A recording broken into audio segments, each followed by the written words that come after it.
Hey, how you doing there, my dear friends? It's Dan. I'm live in beautiful Oak Lawn, Illinois. Oh, the birds are chirping and the little bunny rabbits are hopping. It's beautiful. I wish you could be here.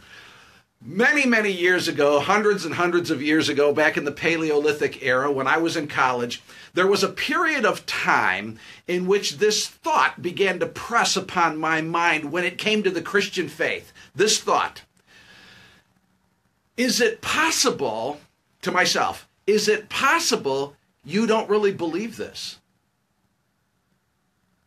Is it possible you see, I had been raised in a Christian home. My family went to church. My parents, who I love dearly, were wonderful Christian people. I'd been raised with having Bible stories read to me before bed by my mother. Church was an important part of my lives, of our family's life. And now I'm off at college. It was a Christian college, but I was in this environment where some of the things I thought, some of the things I believed were being challenged intellectually and in other ways. And I was being challenged to think for myself. And it occurred to me at a period of time there, maybe it's possible that I was simply accepting a faith that was handed down to me.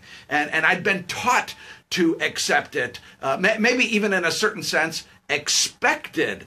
Like, you're going to accept this, right? You know, come on. And this brought me around again to this question. Yeah, again, to myself. But do you really believe this? You got your own brain. Think. Do you really accept this as true? Is embracing the Christian faith a decision that you have, to myself, that you have actually made, or are you just sort of going along with what you've been taught?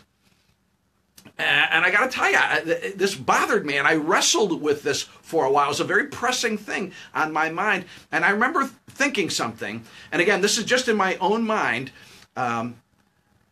I probably should have been talking about this with others, but I didn't, for whatever reason. But I remember thinking to myself, I said to myself, Dan, you don't have to pretend. You don't have to pretend to believe this if you don't really believe it. Like you don't have to live life being dishonest with yourself. That's not good. That wouldn't be right. So again, this is probably an odd way of putting it, but I remember back in that time, this is kind of how, in my mind, this is how I was presenting it to myself. You have permission. I gave me permission. You have permission to let go of this if you don't really believe it. If you don't believe it, let go.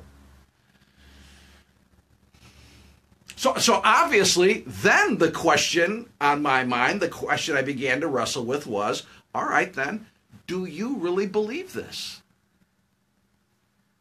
I'm saying this to myself. Do you really believe this? Do you believe this is true? And in that time, it took a little, I was, again, wrestling a little bit, but in that time, I discovered that the answer to that question, for me, my own answer to that question was, yes. I believe. I believe in God. In fact, what I discovered during that time could actually sort of be expressed this way. I'm not able to not believe in God.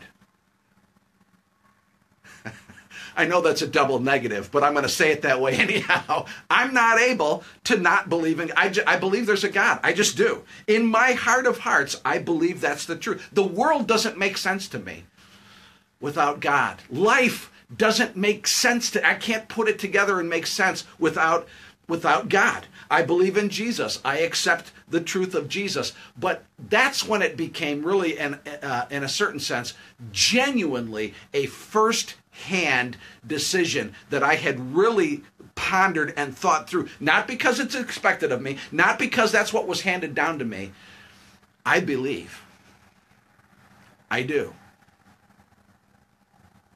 Now, this kind of ties in. It's a little bit loose, a loose tie-in, but this sort of ties into what we're going to be talking about at church tomorrow we're looking at this is November 26th, Sunday, November 26th. We're going to be looking at a message in which we find Jesus saying, basically he's saying it's impossible to be saved. But there's a qualifier.